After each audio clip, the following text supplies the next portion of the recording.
প্রচণ্ড ক্ষুধায় যখন ভাতের থালা নিয়ে বসি, তখন কি ভাবতে পারি এই একটি ভাত কি করে ভাত হলো?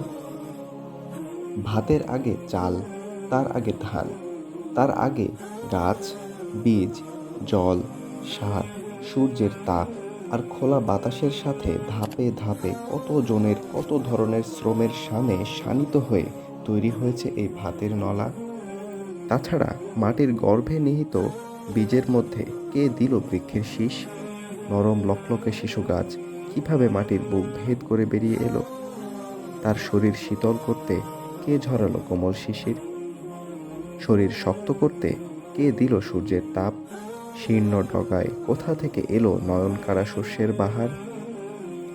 আল্লাহ তাআলা বলেছেন, তোমরা যে বীজ বপন করো সে সম্পর্কে চিন্তা করেছো কি? তোমরা কি তাকে অঙ্কুরিত করো, না আমি অঙ্কুরিত করি?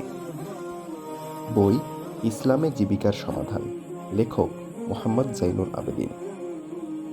উমেদ প্রকাশ থেকে প্রকাশিত।